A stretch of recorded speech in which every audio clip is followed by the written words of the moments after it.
Hello, नमस्कार दोस्तों। कर्तव्य आईएएस ऑनलाइन प्लेटफॉर्म पर आप सभी का स्वागत है। चलिए देखते हैं करंट अफेयर्स। आज है 13 जुलाई 2026। आज का हम पीआईबी और द हिंदू डिस्कस करेंगे। देखते हैं इम्पोर्टेंट आर्टिकल्स। पहले टॉपिक्स देख लेते हैं, कौन कौन से टॉपिक्स हैं।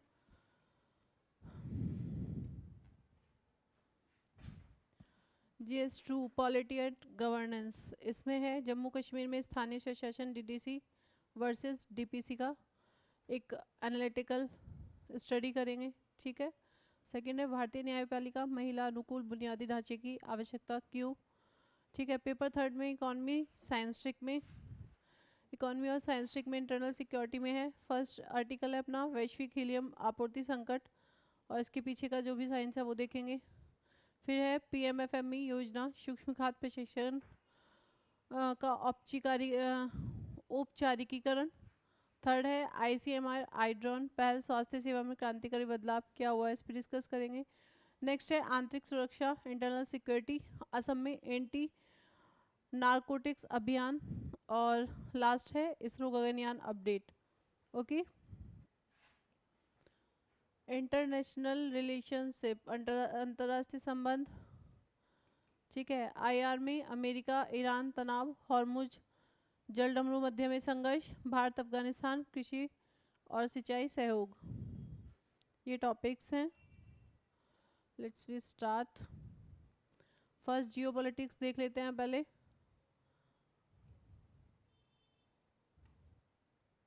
अभी हुआ क्या है, हीलियम के ऊपर बहुत ज़्यादा विवाद चल रहा है। चीन ने हीलियम निर्यात पर तत्काल प्रतिबंध लगा दिए हैं। ठीक है। सबसे ज़्यादा उत्पादन जो होता है वैश्विक हीलियम का मात्र 1.6% इसमें होता है। आयात निर्भरता 80% से अधिक हीलियम आयातित वहाँ पे निर्भर होते हैं। परिणाम इसका क्या है, वैश्विक आपूर्ति श्रृंखला में बाधा के कारण चीन के घरेलू उद्योगों सेमीकंडक्टर आदि के बचाने के लिए निर्यात पर रोक लगा दी गई है। ठीक है। संयुक्त राज्य अमेरिका USA में 43 हीलियम उत्पादन होता है। दुनिया का सबसे बड़ा हीलियम उत्पादक है USA। नेक्स्ट है आपका रूस आ जाता है। नए नियम लागू कर दिए हैं रूस ने। 2027 तक हीलियम निर्यात के लिए रूसी प्रधानमंत्री की पूर्व स्वीकृति अनिवार्य होगी, जिससे आपूर्ति घटी है। ठीक है। कतर जो है, कतर में 33% हीलियम उत्पादक, दूसरा सबसे बड़ा उत्पादक है। ठीक है। 1/3 वैश्विक आपूर्ति हार्मुज स्ट्रीट में पश्चिम एशिया संघर्ष के कारण फंसी हुई है।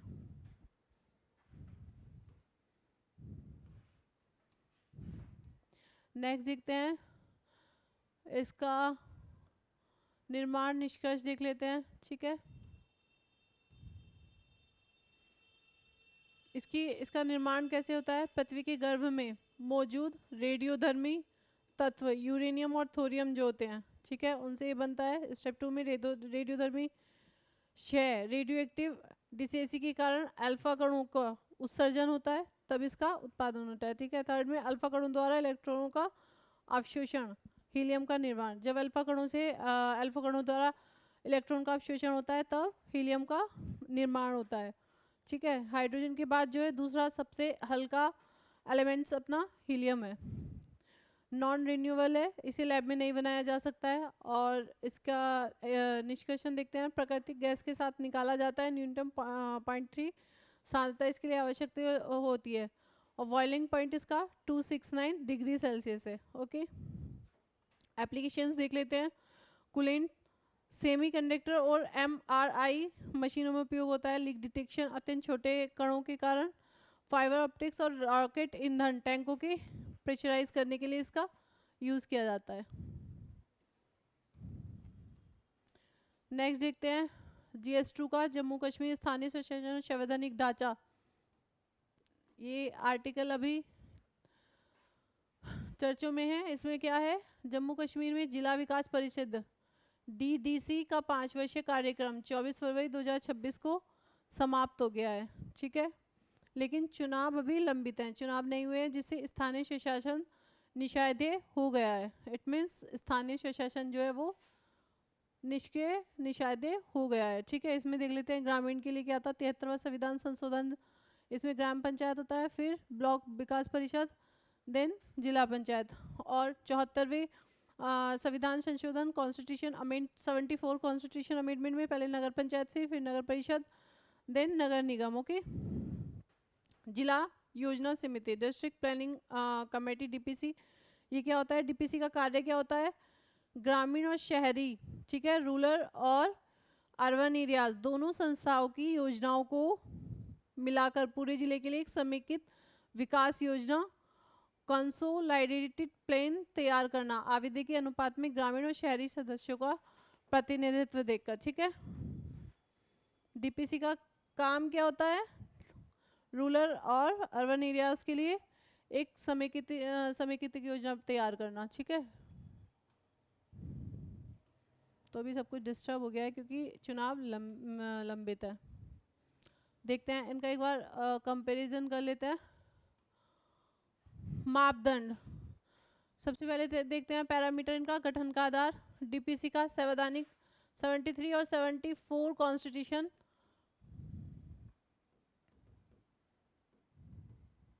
कॉन्स्टिट्यूशन के तहत। ठीक है, जिला विकास परिषद डीडीसी का कार्यपालिका आदेश के अनुसार एग्जीक्यूटिव ऑर्डर द्वारा होता है। ठीक है, इसके इलेक्शन कैसे होते हैं?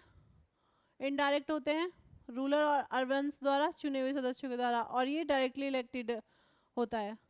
और इसकी अप्रोच क्या होती है? बॉटम अप, स्थानीय योजनाओं को समेकित करना, और डीडीसी में टॉप डाउन, नीतियाँ ऊपर से लागू करना। आलोचनाएं और चिंताएं देख लें। राज्यों द्वारा डीपीसीसी का समय पर गठन ना होना। ठीक है, समांतर सरकार, पैरेलल गवर्नमेंट की तरह कार्य, पंचायतों के अधिकार क्षेत्र का अतिक्रमण होना, ये इसकी चैलेंजेस होते हैं। नेक्स्ट देखते हैं योजना अवलोकन। पीएमएफएमई सूक्ष्म खाद्य प्रशिक्षण उद्यम, ये आपका इकोनॉमी और एग्रीकल्चर से लिंक हो जाता है। इसमें क्या है? योजना का नाम क्या है? PMFME, prime minister formalisation micro food processing enterprises. ठीक है, लॉन्च वर्ष क्या है? 2020, 25-26 तक की इसकी विस्तार होने की संभावना थी। ठीक है, मंत्रालय खाद्य प्रशिक्षण उद्योग मंत्रालय, एमओएफपीआई। हालिया उपलब्धि क्या है? 2 लाख से अधिक ऋण आवेदनों को मंजूरी मिल गई है। और इसका उद्देश्य क्या है? पर्पस, भारत में लाखों असंगठित, अनऑर्गेनाइज्ड और छोटे स्तर पर काम कर रही जितनी भी हमारी सूक्ष्म खाद्य प्रशिक्षण कंपनियां हैं या इकाइयां हैं, माइक्रो फूड प्रोसेसिंग यूनिट्स को औपचारिक अर्थव्यवस्था, फॉर्मल इकोनॉमी के दायरे में लाना। ठीक है, नेक्स्ट देखते हैं इसका वित्त पोषण संरचना और प्रमुख लक्ष्य क्या है इसके। वित्त पोषण प्रकृति क्या है इसकी? ये एक केंद्र प्रायोजित योजना है। ठीक है, सेंट्रलाइज्ड स्पॉन्सर्ड स्कीम है। 40% राज्य का, 60% केंद्र करेगा इसमें सामान्य राज्यों के लिए। ठीक है, और हिमालय और पूर्वोत्तर में 10% राज्य का और 90% केंद्र पर डिपेंड है। ठीक है, आसान ऋण मिल जाता है। सूक्ष्म इकाइयों को पूंजी तक आसान पहुंच होती है। उद्यमियों को प्रशिक्षण क्षमता का निर्माण करना, तकनीकी उन्नयन, आधुनिक मशीनरी और तकनीकी उपलब्ध कराना। ठीक है, ब्रांडिंग, स्थानीय उत्पादों को राष्ट्रीय वैश्विक बाजार से जोड़ना। नेक्स्ट, ओडीपी का इस दृष्टिकोण को योजना का एक प्रमुख घटक माना गया है। ठीक है, ये इसके लक्ष्य हैं योजना के। अब देखते हैं जीएस3 का, साइंस टेक का और हेल्थ का। आई ड्रोन, पहला स्वास्थ्य लॉजिस्टिक में क्रांति। ICMR, Indian council of medical research द्वारा तेलंगाना के एम्स बीवी नगर में 840 प्रतिभागियों पर स्पुटम स्पेल परिवहन का सफल निरीक्षण। इसमें क्या है? इसमें पहले पारंपरिक तरीके से इतने लोगों का जो था सैंपल प्रक्रिया लागत 15 दिन में जांच रिपोर्ट लगने वाला समय जो लगता था, अब वो आई ड्रोन के माध्यम से कितना हो गया? 91 रुपीज़ की उसकी लागत आ रही है और 5 दिन में जांच रिपोर्ट में लगने वाला समय। पहले टाइम भी ज़्यादा था और कीमत भी ज़्यादा थी। पहले कितनी थी? 9,451 प्रति सैंपल इतनी लागत आती थी, और अभी ओनली ₹91 में, और टाइमिंग 5 दिन हो गई है। ठीक है, आई ड्रोन के माध्यम से ये पॉसिबल हुआ है। ठीक है, लागत में 99% की भारी गिरावट और डायग्नोस्टिक टर्न अराउंड समय में भी बहुत ज़्यादा कमी, तो ये बेनिफिट हुआ ना अपने लिए हेल्थ इंडस्ट्री में। ठीक है, अब देखते हैं राष्ट्रीय वैज्ञानिक अपडेट इसका थोड़ा। इसमें इसरो में गगनयान में अपडेट इसका क्या है, देखो समुद्र में उतरने के बाद क्रू मॉड्यूल को सीधा रखने का महत्वपूर्ण परीक्षण सफल रहा। यह अंतरिक्ष यात्रियों की सुरक्षित वापसी के लिए अत्यंत आवश्यक है। और असम एंटी नॉरेटिक्स अभियान, इसमें क्या है, मुख्यमंत्री द्वारा राज्यव्यापी अभियान शुरू किया गया है। कारण अफगानिस्तान में ड्रग व्यापार घटाने के बाद गोल्डन ट्रायंगल म्यांमार से तस्करी बढ़ रही है, तो म्यांमार, मणिपुर, मिजोरम, असम, पश्चिम बंगाल ट्रांजिट रूट बन गया है। ठीक है, महिला अनुकूल न्यायपालिका, भारत के मुख्य न्यायाधीश सीजीआई ने देश के सभी न्यायिक परिसरों में महिला अनुकूल वुमेन सेंट्रिक बुनियादी ढांचा विकसित करने की आवश्यकता पर बल दिया है। ईएसआई इंफ्रास्ट्रक्चर विस्तार, इट मीन्स ये तुम्हारी प्री ओरिएंटेड छोटे छोटे कीवर्ड्स मान लो आप। ठीक है, तो पॉइंट है, आप इसको रिकॉल कर लेना। ईएसआई इंफ्रास्ट्रक्चर विस्तार, कर्मचारी राज्य बीमा ईएसआई नेटवर्क का विस्तार, कामगारों को बेहतर स्वास्थ्य सुविधाएं देने के लिए 7 नई स्वास्थ्य सुविधाएं जोड़ी जाएंगी। ठीक है, नेक्स्ट देखते हैं आईआर संघर्ष कूटनीति, इसमें भी क्या चल रहा है। अमेरिका ईरान तनाव, यूएसए ईरान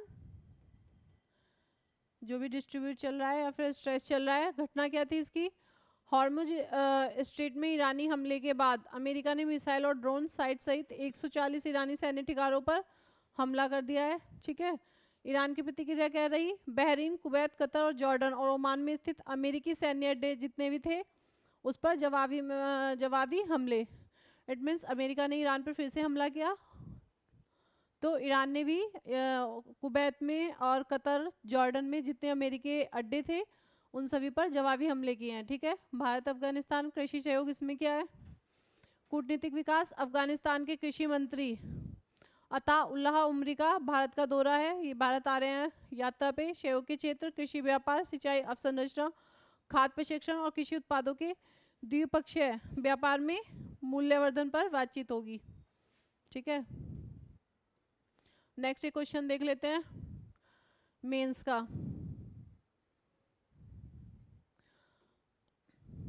एमएसएमईज के समक्ष कार्यशील पूंजी की कमी एक चुनौती है। ठीक है, ट्रेड्स रिसीवेबल्स डिस्काउंटिंग सिस्टम इसके समाधान में कैसे सहायक है। सीपीएसईज के लिए अनिवार्य बनानों के प्रभाव को विश्लेषण करें, तो इसे कैसे लिखेंगे।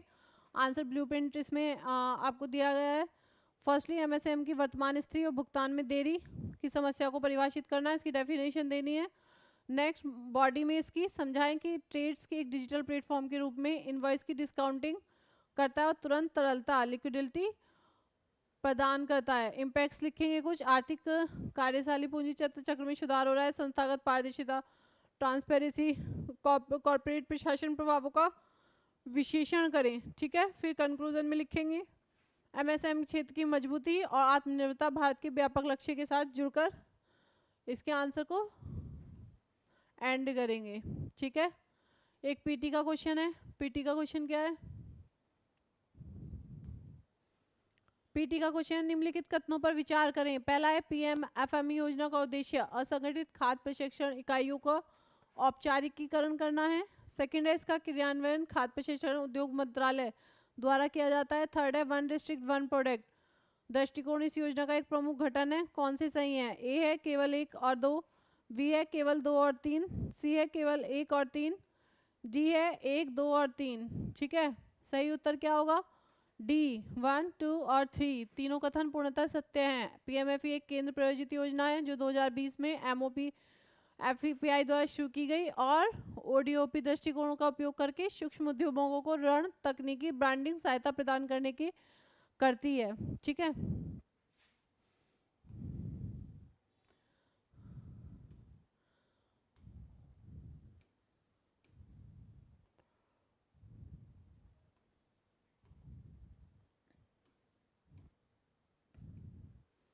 ठीक है,